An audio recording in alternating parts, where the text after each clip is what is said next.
Amigos del Portal Citerior, muy bienvenidos nuevamente a esta nueva edición audiovisual de nuestro portal.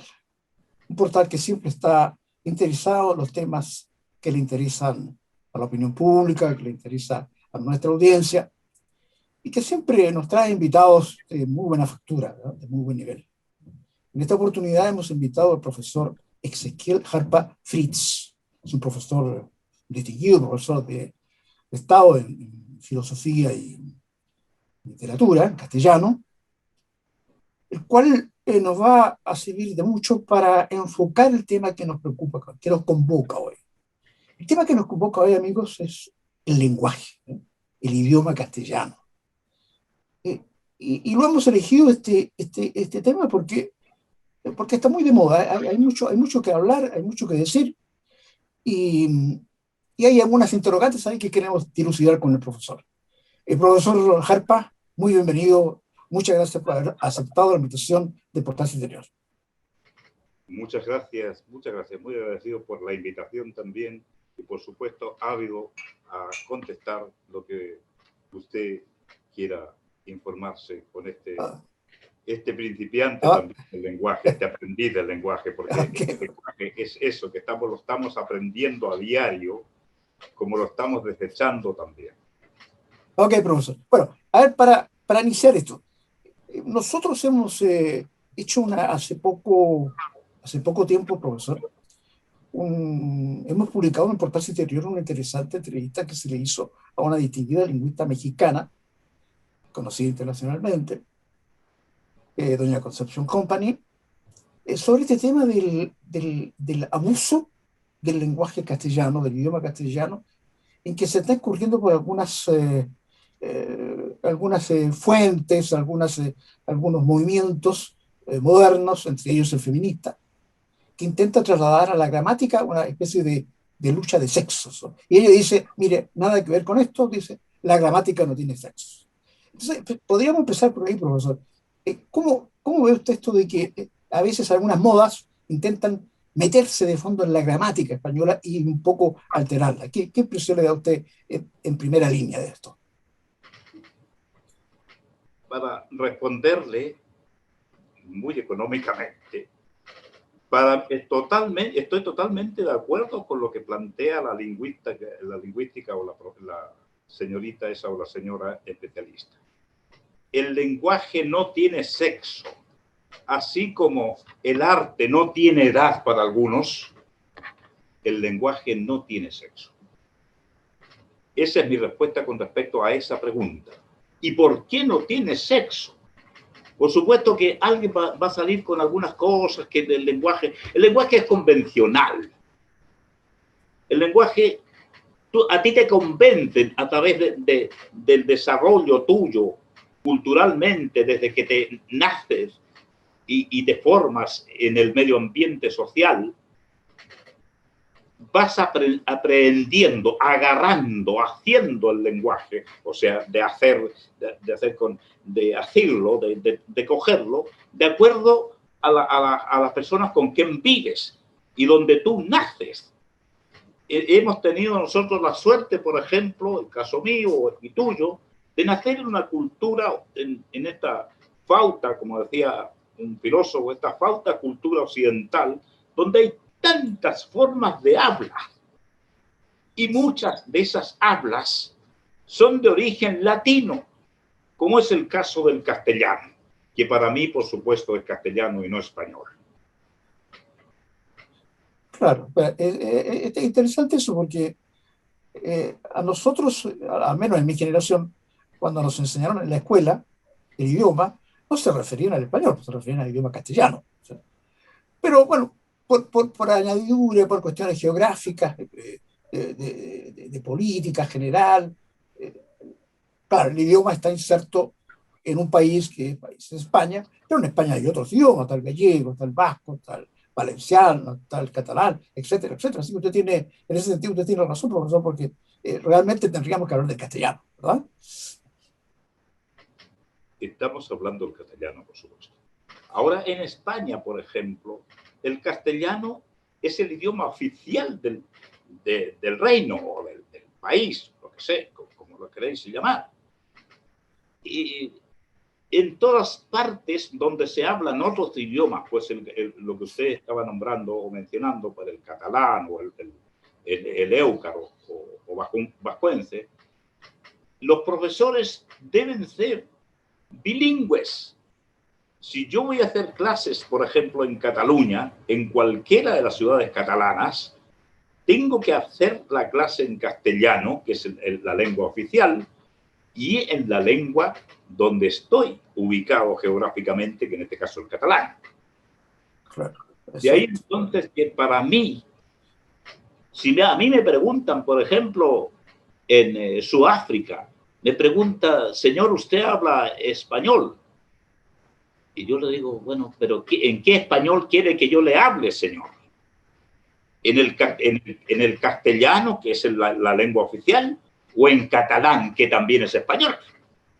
Claro, exacto. Eso es. Habría que precisarlo, eso, claro. Especificar en cuál de los castellanos o cuáles de los idiomas castellanos que yo hablo. Diga, cuál de los idiomas españoles que yo hablo o que se hablan en España. Claro. Ahora bien, entrando al otro tema, profesor, que está más de moda, digamos, este tema del feminismo, que son modas, ¿no? Porque ha habido otras épocas donde también otros grupos sociales o étnicos han intentado alterar los idiomas, entre ellos nuestro propio idioma, el castellano. Pero en el caso de ciertos sectores feministas, plantean de que la gramática ya impone una especie de dominio, un patriarcado sobre la sociedad, y por eso que quieren cambiar. Pero, sin embargo, a lo que aludimos últimamente, que usted también lo mencionó, la profesora Company, y entiendo que también es su opinión, dice que la gramática en el fondo no tiene sexo y tampoco tiene género, sí, pero no todos los idiomas tienen género. Por ejemplo, se indica que el turco o el árabe no tiene género. No tiene género, y eso no significa que sea un idioma que esté en contra del sexo femenino o en contra del sexo masculino. ¿Qué opinión le merece eso a usted? Esa crítica que se le hace al idioma. Absolutamente de acuerdo con la visión que tiene la ya mencionada lingüista. No tiene género. Usted ha nombrado el turco y el árabe, y también algunas lenguas amerindias, antes de la llegada de los europeos también, no tienen género. Ni tampoco podríamos decir que son patriarcales. Patriarcales, no sé, ¿por qué patriarcales? Si el idioma, en primer lugar, distinguido periodista que es usted, un gran hombre que yo admiro, como esto no son alabanzas que son gratuitas, que yo aparte de estimarlo mucho, lo admiro, porque yo sé quién es usted desde el punto de vista como periodista. Respecto a lo que yo le decía, que no tiene sexo, hay algunas verdaderas aberraciones en castellano. ¿Por qué nosotros estamos achicando los términos, por ejemplo? Ya no se habla del fin de semana, hablamos del fin de. Y racionalmente estamos dándole sexo para decirle queridas alumnas y queridos alumnos. Hombre, estamos gastando inútilmente el lenguaje, estamos desgastándonos en el lenguaje. Si se supone de que si no tiene idioma y genéricamente estamos acostumbrados a decir en masculino las cosas, el hombre es un animal de pésimas costumbres, por ejemplo. Oye, estamos incluyendo a la mujer genéricamente. No vamos a está de más decir, el hombre y la mujer somos seres irracionales o poco racionales, supongamos, como ejemplo. Entonces, un buen disparate. ¿Por qué, por un lado, apocamos el lenguaje? Eso de decir, lo escuchamos a diario, especialmente la juventud, los muchachos, con una forma tan casi, me parece, estúpida e irracional de apocar nuestro, disminuir en su contenido cuando el castellano es una de las lenguas más completas que existen en nuestra cultura occidental. Claro, el lenguaje, la lengua de las bellas artes, que en este caso podríamos atribuirle también la literatura, por ejemplo, la poesía, por ejemplo. exacto. Ahora, hay otro aspecto, profesor, que poco se habla, poco se discute, además de los aspectos que estamos hablando que son de moda, digamos, pero hay otros aspectos que se discuten poco, que es la presencia del modo subjuntivo en el castellano. El modo subjuntivo, hasta donde yo sé, usted me puede aclarar más, profesor, es un modo que indica deseo, no es algo real, sino una aspiración, ¿no? Es un idioma que transmite un deseo. Es por eso que se diferencia del modo indicativo, que es presente, que es acción, Sí. y del modo potencial, que es una posibilidad, y del modo imperativo, que es una orden. En cambio, este modo subjuntivo, que no se da en otros idiomas, expresa un deseo, que así sea, por ejemplo. ¿Qué significa que así sea? Si yo fuera, el hecho que yo venga, eso es propio del idioma que le da más riqueza, ¿no es cierto?, a este idioma castellano. En cuanto a la subjetividad o lo subjetivo del idioma, ¿a eso se refiere usted? Sí, modo subjuntivo, claro, exacto. El subjuntivo. El modo subjuntivo. Fíjese, he pensado en eso aparte de lo que yo le decía anteriormente, de apocar o aumentar. La palabra obvio, el término obvio, es un adjetivo. Claro. Es un adjetivo que significa, como usted sabe, evidentemente, así es. Ahora, la mayoría de las gentes, e incluso los buenos periodistas, oye, obviamente, ¿para qué le agregan el mente? Cuando ya con obvio se sobreentiende en el lenguaje que es así, es evidente, es notoriamente, es ostensible, pero no ostensiblemente pasa. Claro. Se habla mal. Esto de la lengua esta del deseo, de la cosa, me gustaría potencialmente, me gustaría hablar un poco mejor el castellano. Me gustaría, esos son los deseos que son propios del ser humano, y el lenguaje nosotros lo estamos creando a diario y le damos las particularidades de lo que nosotros queremos decir, lo que nosotros pensamos. Si es exhortativo el término, vaya usted ahí, vaya usted, y no vaya. Que por favor venga usted, porque ya no venga. Es. Entonces, venga ya es un subjetivo. Las tonalidades que nosotros le demos al lenguaje, esos son nuestros deseos. Claro, y ahí estaría, por lo tanto, digo yo, potencialmente, lo que usted me decía con respecto al deseo del lenguaje. Claro, porque es que eso del subjuntivo no se da en otros idiomas, por eso lo citaba. No se da en otros idiomas ese modo de hablar no en indicativo, no en acción, sino en algo irreal, algo que puede ser o no ser, ¿no? Por eso es que se llama subjuntivo, ¿no? El venga usted, sí. Pues viene usted, vendrá usted, pero no venga usted. Ese venga es como, es una particularidad del idioma, ¿no? Esa riqueza del idioma que usted habla. A mí me gusta esto de nuestra lengua castellana, lengua latina, aclarar algunas cosas que no me lo ha preguntado usted, pero discúlpeme. Sí, por favor. Si decimos latino, por ejemplo, es una lengua latina, descendiente del latín, hija del latín. Fíjese usted que hay algunos lingüistas y hay algunos gramáticos también, de que le colocan una tremenda cantidad de términos que son de origen latino. Hay algunos que dicen el 73% de lo que hablamos a diario, en el buen hablar, por supuesto, es de origen latino. Por ejemplo, madre, por ejemplo, padre, todo. Por ejemplo, mujer, por ejemplo, hombre. sin perjuicio de que hay otras lenguas que no siendo latinas, también los romanos estuvieron allí, como el caso de los ingleses, por ejemplo. Los ingleses tienen muchos términos que son de origen latino, porque los romanos estuvieron 250 años en las Islas Británicas, incluso el término británico es romano.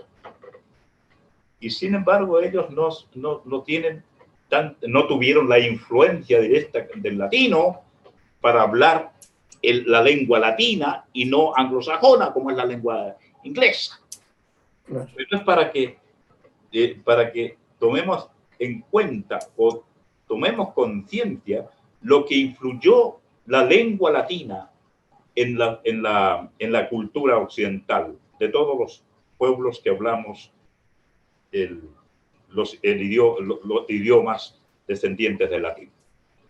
Hay otros, el 73, y otros que dicen el 75%, es como la composición del ser humano, el 75% de agua, el 75% de nuestro cuerpo humano, el 73% es agua también.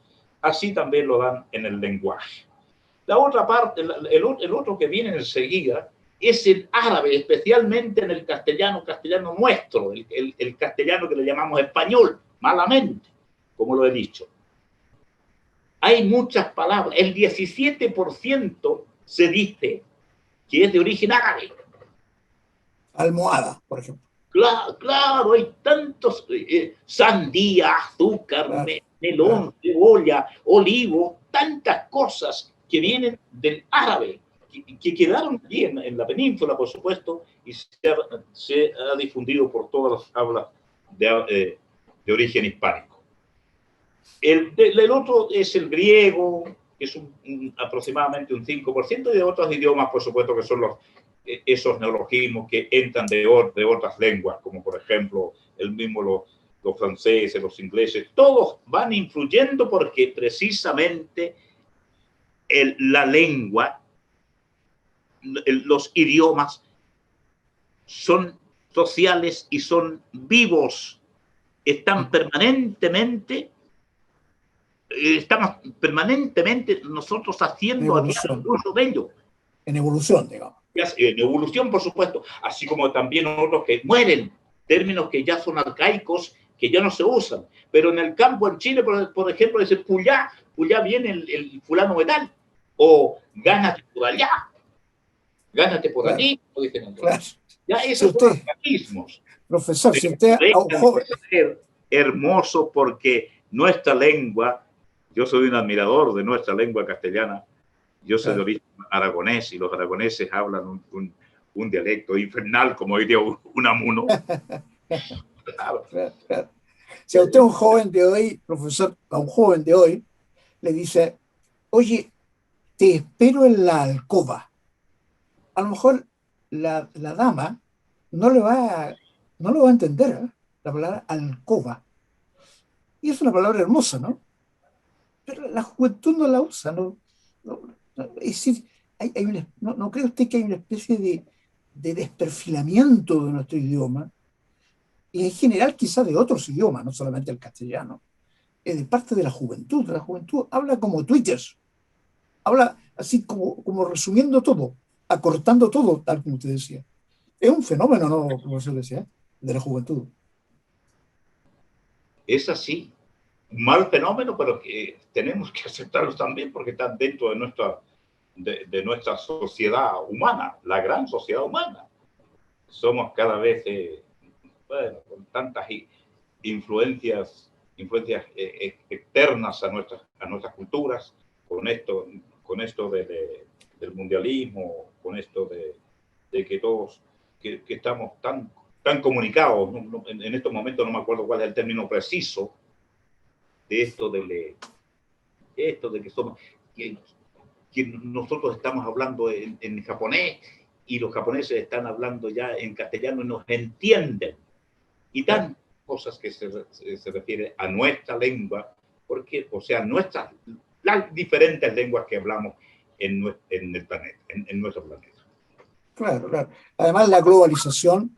¿No? Ahí está, la globalización. Claro. Influye un poco en el idioma, porque se van perdiendo algunas palabras locales, digamos, regionales, para ir ir adaptando estos términos que dominan la tecnología mundial, digamos, o el comercio mundial, ¿cierto? Entonces, influye en los idiomas también, influye en la precarización de los idiomas, se van achicando los. El idioma castellano, por ejemplo, profesor, yo entiendo que debe tener a lo menos o más de 9.000 vocablos, ¿no? O algo así. También hay otras teorías acerca de los términos que componen el castellano. Se dice para algunos que son 105, 110.000 términos que aparecen en la lengua de autoridad, en el diccionario de autoridades, que es de la lengua de la Real Academia Española. 105.000. ¿Cuánto hablamos nosotros en Chile, por ejemplo? 300. Yo creo que hablamos más de 8.000, 9.000 términos que tenemos a nuestro haber. 9.000 términos. Este es casi pasivo. Para que si son ciento y tanto, ¿y dónde están los? Fíjese que en lo particular, a mí me pasaba, de repente surgen algunos términos en mi mente, pero si esto yo lo sabía. Por ejemplo, cualquiera que sea un término peyorativo, por ejemplo. Dice peyorativo. ¿Qué será peyorativo? Yo lo sabía peyorativo. ¿Por qué no se usa? Y tantas se usa poco. Que nosotros vamos arbitrariamente dejando al uso y a la costumbre. Claro. El poco uso, el uso pasivo del idioma no tiene mucho que ver con el uso activo. ¿Cuántas palabras usa uno al día, por ejemplo? Para expresarse normalmente, ¿no? De las 110.000. Sí. Usa 200, 300. El resto son cuestión, cosa. La cuestión, sí. La cosa. ¿Cierto? Es decir, los sustantivos se mueren y todo es cuestión o todo es cosa. Y otros términos que son muy habituales y que es casi muy particulares en nuestro idioma castellano hablado en Chile, por ejemplo, el de mediador. Bueno, por supuesto. Claro. Todo es así, ¿no? Que es, como usted sabe, que es una muletilla, un bordón, como dicen los periodistas. Eso es para tapar la ausencia del sustantivo. La ausencia, exactamente. Claro, porque usted no sabe cómo se dice, le dice eso, la cuestión, la cosa. Oiga, profesor, y en su experiencia ya profesional, ¿usted cree que nuestro idioma castellano al final se va a adaptar y va a sobreponerse a toda esta ola de neologismos, extranjerismos, anglicismos, toda esta corriente, esta invasión de términos extranjeros, y va a poder subsistir como una lengua motriz, una lengua fuerte, que nos identifique como naciones, ¿no? ¿Usted tiene alguna perspectiva en ese sentido? Yo soy un convencido que nuestro idioma, con sus características, con su tradición en su escritura y habla, no debe perecer jamás. No. Ahora, podrá haber modificaciones, por supuesto, porque como lo hemos planteado, como es viva la lengua, el lenguaje es vivo, habrá modificaciones, pero nunca un exterminio o achicarlo más. Si ya, como le decía anteriormente, si es la lengua de las bellas artes escritas, no debe perecer.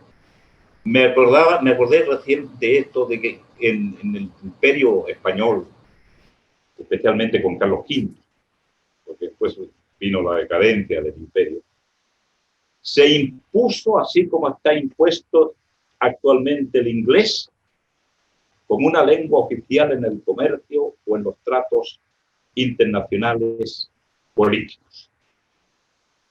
El castellano. Carlos V lo impuso. O si usted o mis embajadores o le hablan en castellano o no les hablan. Esa era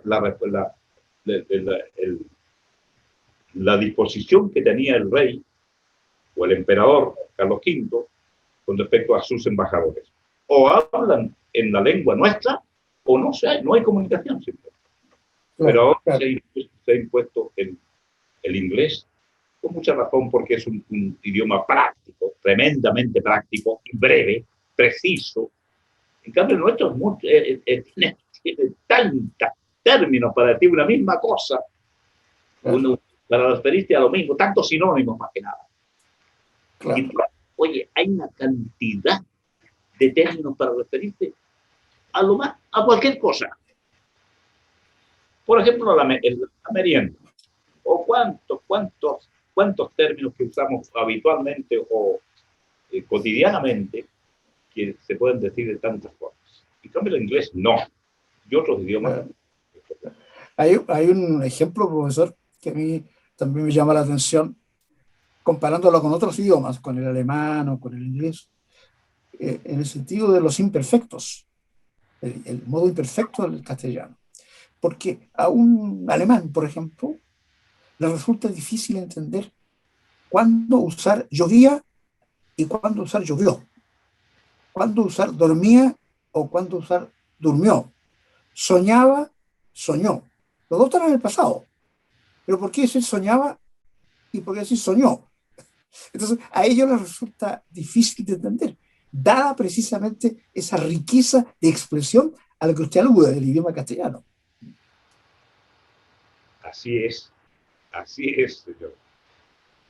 Así es que, para redondear, profesor, ¿cuál sería su mensaje para nuestra audiencia, para la audiencia del Portal Exterior? Estamos con el profesor Jarpa. Mi mensaje es breve, claro y conciso. El idioma o las lenguas, salvo algunas, no tienen sexo. Así como el arte no tiene edad, el idioma tampoco tiene sexo. Son antojadizas las pretensiones de aquellas señoras y señores también, porque hay muchas instituciones que están tratando de imponer la inclusión en el feminismo, la fémina. Es un buen disparate. No debe existir este cambio si nuestro idioma castellano es machista, nuestra cultura occidental es machista. Así es. Muchas gracias, profesor. Hemos estado amigos con un distinguido docente, profesor Ezequiel Jarpa Fritz, distinguido profesor de Estado en Filosofía y Castellano, que nos ha visitado gentilmente, haciéndose un hueco en sus actividades para ilustrarnos a la audiencia del Portal Exterior sobre este tema de los idiomas, de los feministas que incursionan en el idioma, de los cambios de la lengua, etcétera, etcétera, y que nos ha resultado de mucho valor, y le agradecemos, profesor, su participación, y lo vamos a dejar invitado para la próxima oportunidad porque quedaron muchos temas en el tintero, y nuevamente nuestro reconocimiento a usted por su disposición a visitarnos hoy en el Portal Exterior. Os agradezco a vosotros por la invitación, especialmente a usted. Gracias, profesor. Y a ustedes, amigos del Portal Exterior, una vez más, nuestro reconocimiento por su audiencia, por su simpatía hacia nosotros, por su correspondencia con nuestra programación, y ya estaremos nuevamente muy próximamente con un invitado de tanta calidad y prestancia como el que hoy nos ha invitado. Hasta luego, amigos. Hasta luego, profesor. Gusto saludarlos. Muchas gracias. Hasta luego. Muchas gracias.